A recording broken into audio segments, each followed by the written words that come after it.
Today's video is sponsored by Ridge. They've currently got an anniversary sale taking place. If you head over to ridge.com/force from now until March 26, you can save up to 40% on any purchase. Stay tuned for later in the video to learn more. With the Diablo 4 pre-order beta taking place last weekend, we've started to see a slew of early impressions and reviews, many of which coming from seasoned members of the ARPG community who had some major criticisms for the game. And what seemed to be the largest, most common complaints boiled down to a repetitive dungeon structure, poor itemization, the game's use of level and power scaling, and just an overall lack of innovation and or complexity in Diablo 4. Now, I've watched and read tons of this coverage over the past week with videos from some really great creators, like people whose opinion I highly respect and value. Kriparian put out an hour-long epic of a review. This dude is just great. He was a Diablo 3 extraordinaire, holding the world's first and only pre-nerf hardcore Diablo Inferno clear, which was quite a spectacle back then and is still impressive to this day. Plus, he's just a chill dude, like really nice from my interactions. A pleasure to speak with. Ziggy D, who I remember first meeting back in the StarCraft 2 days, later transitioned into more variety and being like a full-on ARPG guide. Tons of Path of Exile in particular, making guides and such. He put out a really nice, concise critique of Diablo 4. Mr. Llama SC, who is a big figure in the Diablo 2 scene, well known for speedrunning and just really liking Diablo 2. He like lives and breathes this game. He had plenty to say about D4 on behalf of that community. And then there's Asmongold, a man who has earned every ounce of his nerd cred. When it comes to no life in games, he has put in the time, or as the kids would say,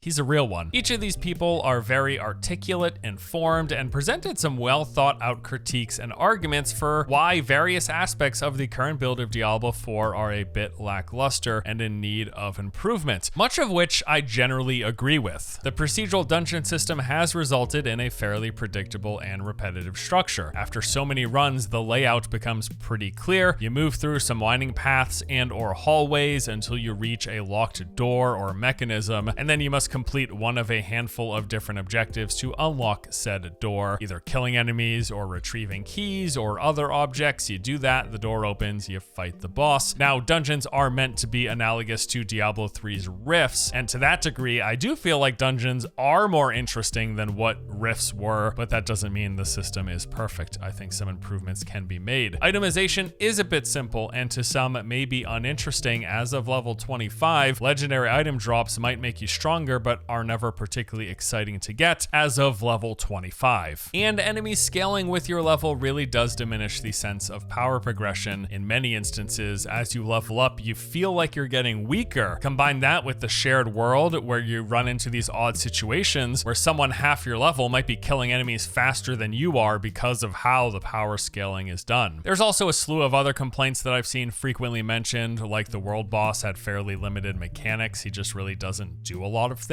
Class balance is all over the place as of level 25. The UI's overall look and design, some people have issues with. I also saw complaints about the font coming up in some reviews. You know, I mean, I know font theory is a thing, like some fonts are more readable and better than others, but also I don't give a flying fuck. Generally though, I do think most of these critiques are fair and accurate, and I would agree that these are some of the more glaring issues with Diablo 4. But at the same time, I wonder if much of it matters at all to a majority of players, which I think the answer is no. What I would consider to be the most important core elements of the game, D4 does seem to get right. It looks great, it feels great, and I have a fun time while I'm playing. Like, I really enjoyed the preview last fall. Last weekend's beta was a blast, and I can't wait to jump back in and wait in the queue with everyone else in the world this upcoming weekend. Blizzard doesn't appear to be breaking any molds here or treading much new ground, although the inclusion of an open shared world in an ARPG is something I really enjoy as an MMO fan, but it also doesn't feel revolutionary. And the more important thing is the long-term progression, the hook that's going to keep you coming back time and time again. And that we just kind of have to wait and see until we can get past Act 1 and level 25. In general, it looks like Blizzard is just kind of taking some of what works best in the genre, giving it a Diablo twist, fine-tuning parts, adding a bit of gameplay polish, and creating a product aimed at the mass market. Or in other words, they're doing exactly what they've done with most of their games for the past 20 years. In the fall of 2004, when World of Warcraft was about to launch, I remember being unimaginably hyped, just like out of my mind excited. The idea that Blizzard, a company whose games I grew up loving, was making an MMO in the world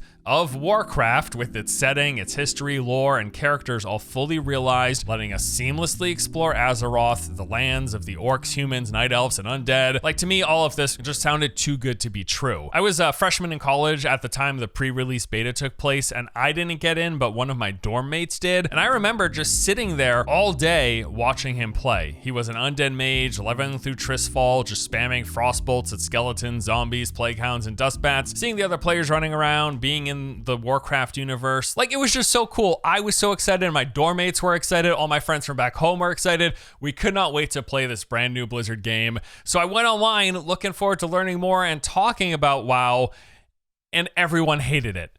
Like, everyone hated WoW. At least that's how it seemed online. The World of Warcraft, they said, was just a piss poor excuse of an MMO, a game for babies. The world and character design looked like a Sunday morning cartoon. The game was incredibly casual. Character death doesn't result in losing experience or gear. Excuse me? What is this? Dungeons were instanced, meaning that rival players and guilds couldn't fight you and contest boss kills. It seemed like existing fans of the MMO genre at the time were largely unimpressed. To them, WoW was an easy, dumbed down, casual version of games that already existed. That was the general consensus of what I was reading online, on the message boards, and even the official WoW forums, everywhere I looked. Now, I read this stuff, I thought parts of it all sounded reasonable, but also I just didn't care. Like, I thought the game looked awesome, as did all my friends, and when it launched, we played it, and pretty much didn't stop playing for about 5 years straight. As we all know by now, World of Warcraft is the game in the MMO genre that came out on top. In terms of its popularity and influence, it far exceeded every one of the MMOs that came before it. The MMOs which fans of the genre prior to WoW's launch were all saying online were just much, much, much better games. I am not saying that Diablo 4 is going to be to the ARPG genre what WoW was to MMOs. I don't think that at all. While I do feel like they have nailed combat, and their implementation of this open world and social elements are really cool, something I personally enjoy. From the early testing I've done, it also doesn't seem like Blizzard is bringing much innovation or new ideas to the table, but it is still too early to fully judge the game, of course, as we have yet to play the end game, which is going to be one of the major things that determine long-term replayability. And maybe there are systems and features and things that they just haven't even discussed in previews, or that weren't even in the end game test that they ran. I don't expect that to be the case, but it is still possible that there is some big reveal still yet to come for Diablo 4 that we will not see until the game officially releases. The point in comparing it to World of Warcraft and the discussion around the game prior to release is that there is a pretty clear distinction in my eyes to the hardcore fans of an existing genre, and then maybe what Blizzard is looking to appeal to and make a game for in that wider audience. Yes, they want to pull in fans of ARPGs for Diablo 4, just like they wanted to pull in fans of MMOs for WoW, but they're also looking to then streamline and simplify it in a way that they can push out to many, many, many more players. And I do feel like, once again, they have polished an existing structure and concept fairly well, and for a majority of people who may end up playing D4, they're likely to enjoy the game and have a pretty good time. Now, I want to be clear here that none of this is like a dismissal or hand-waving of the critiques. On the contrary, I agree with pretty much every major complaint about Diablo 4 that these creators and other hardcore ARPG fans have been voicing. I do think the dungeon structure gets quite repetitive. I do feel like itemization should be improved so that drops feel more exciting, and hopefully this happens with the later higher rarity items that we simply haven't even seen yet. And then how they're doing the level scaling currently feels off. Like, yes, you do seem to get weaker as you level up until you start to get better gear drops. And I'll also say that it's true that Diablo 4, from the boss mechanics to the skill tree, the progression system that we've seen at least, and the content variety, it all seems streamlined, dumbed down versions of existing ARPGs built for the mass market, because that's exactly what it is. As what WoW was to EverQuest, what StarCraft was to Command & Conquer, what Overwatch was to TF2, what Hearthstone was to Magic the Gathering, what Heroes of the Storm was to Dota, and what their upcoming unnamed survival game is going to probably be to the survival genre. That is what Diablo 4 is to Grim Dawn and Last Epoch and Diablo 2 and Path of Exile. They're looking to take the things that work, add polish, refine gameplay, and make it more palatable for the masses. That's been Blizzard's MO for a long time, and I suspect it'll continue to be their MO going forward. And it's almost surprising that people seem surprised that this is the case. Now, there is room for there to strike a balance from what they have now for the streamlined, palatable version of an ARPG to the complexity and depth of a Path of Exile. And I do think there is a fine line they're trying to balance, and they can push more into that complex direction. I really do. But no, they aren't looking to like compete with Path of Exile and games like it. They're looking to supersede it. Like, I quite like PoE. I played a ton of the game when it first entered beta testing back in 2011. There's actually a Let's Play of the game still on the channel right now. Don't watch it. It's garbage content, but it is there. Like, I played this game from its inception when it was first playable. I thought it was really cool back then, and it's been amazing to see it grow and evolve over the years. PoE has really established itself as a solid ARPG for fans of that genre. Like, people really like it, and it's been seeing continuous growth. At the same time, though, it's small. Like, very small in comparison to what Blizzard expects for numbers for its game. The all-time peak concurrent player count for Path of Exile is just shy of 160,000 players. If Diablo 4 had 160,000 players, everyone would be calling it a dead game. They'd be like, wow, what a failure, Blizzard. Massive L. And it's not, though, because PoE isn't a failure. 160,000 concurrent isn't a failure. It's nothing to scoff at. It's an impressive number for most games. But that's what I'm talking about. That is the sort of difference in expectations and audience size that we have between this more niche hardcore ARPG and what a lot of the criticisms are comparing it to, and what Blizzard aims for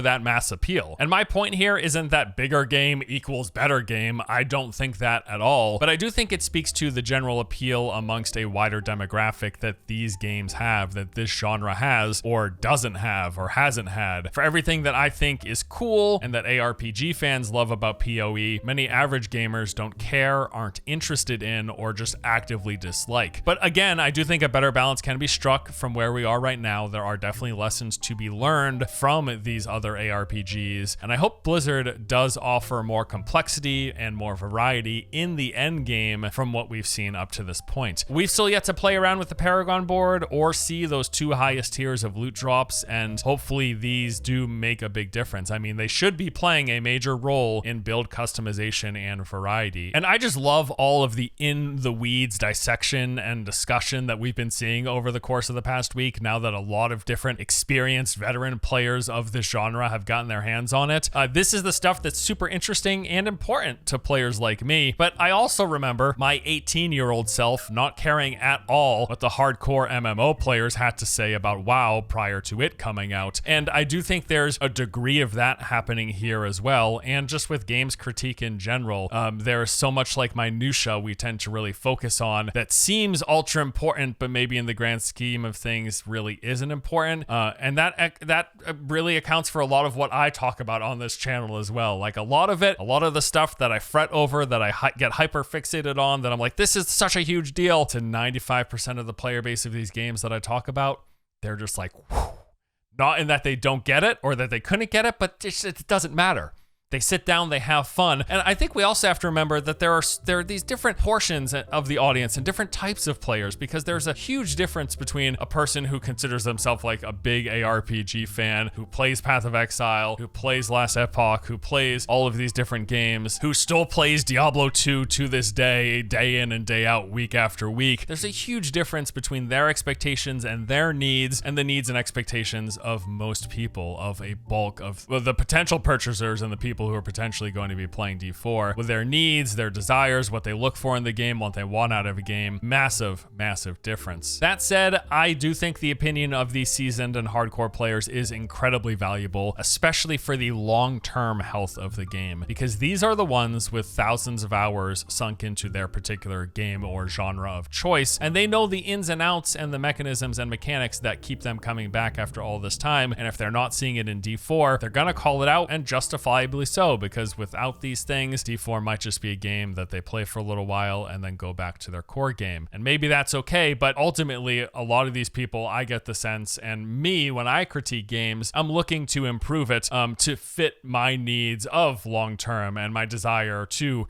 continue playing a game and keep coming back to a game, even if that isn't what everyone is looking for. And the best thing I think Blizzard can do, or any games company can do, is try to find that balance between those different audiences with their different needs and what they look for. And if you do consider yourself one of those more hardcore players or someone who's more interested in that kind of discussion, absolutely watch all of this content. Watch all of those different creators that I talked about. It's really, really good stuff. I do plan to do a video diving into my overall thoughts and critiques, but I'm probably going to wait until after this upcoming weekend's beta. With all that said, you know, bottom line for me is, yeah, Diablo 4 is a ton of fun to play, and I suspect I will be spending a lot of time with it. A lot of these criticisms are very valid, but they still won't matter likely to 95% of the player base who doesn't plan to spend hundreds or thousands of hours. It will matter to those people, though, who are planning to sink 1,000 hours, and I do hope that these critiques are taken seriously for that portion of the player base, because these are the ones that will stick around long term, funding the live service model that Blizzard's going all in on. And I do think there's a good chance that I will be one of those players, especially if the end game proves to provide enough variety and content. I've enjoyed the base of what I've played so far and have every intention to keep playing going forward if they can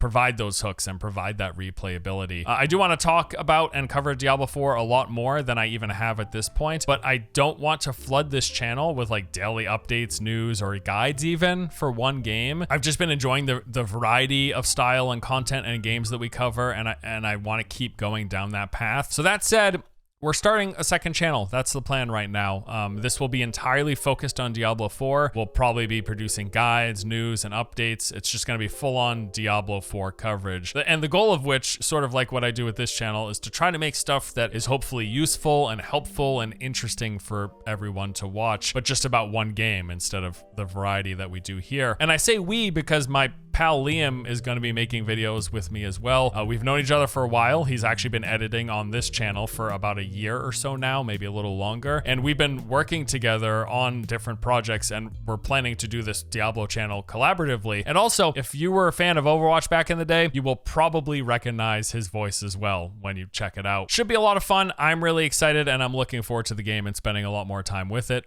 There's a link below if you're interested in checking out Diablo 4 specific content from me and Liam. Before we wrap things up here, just a quick shout out and thank you to today's sponsor. Once again, this video was sponsored by Ridge Wallet, the products that are designed to help streamline what you carry. They're made of these durable materials, have a nice weighty feel, and a simple compact design, all of which let you carry just the things you need while taking up less space than what traditional wallets do. I've had my Ridge Wallet for well over a year, and I just really enjoy using it. Other features include the ability to hold up to 12 cards while also having room for cash. These are offered in over 30 different colors and styles. You've got a lot of different things to choose from, and it's got a lifetime warranty on top of a 99-day risk-free trial. Beyond the wallets, they've also got a range of other products, including key cases, watches, and pens. Currently, there's a special 10-year anniversary sale taking place. If you use the link below or head over to ridge.com/force, from now until March 26, you can save up to 40% off on a purchase. So that pretty much does it for this video. I just wanted to dive into this topic because I just found it interesting, kind of the comparisons to pre-WoW and the hardcore MMO community, and how pre-D4 this hardcore ARPG community has had these particularly nuanced opinions. They're all really valid. I agree with the majority of them. I'll probably be diving into a lot of it with my other videos, but I guess I found it funny, my perspective and how it's shifted over the years, and how back in that day, I really didn't care what all of the hardcore MMO nerds had to say. And nowadays, if I were listening to myself, I wouldn't care what this hardcore nerd had to say either about D4 for a lot of things. It's just interesting. It really is interesting. But this stuff is super important. It's great content, and yeah, check out Crip, check out Ziggy D, check out Mr. Lam SE, check out Asmongold. He doesn't need any more promotion, does he? You're doing good work, by the way, dude. Keep it up. That's it for me today. Thank you for watching. I hope you enjoyed the video. I'll see you guys in the next one. Oh, and if you play Diablo 4 this weekend, I hope you have a good time. I will be. Maybe I'll see you out there on doing a world boss or completing a public event or clearing a stronghold or something. See ya on the fields of, what is it called? The the fields of. It's not Azeroth. That's the other game. Yeah, CN Sanctuary.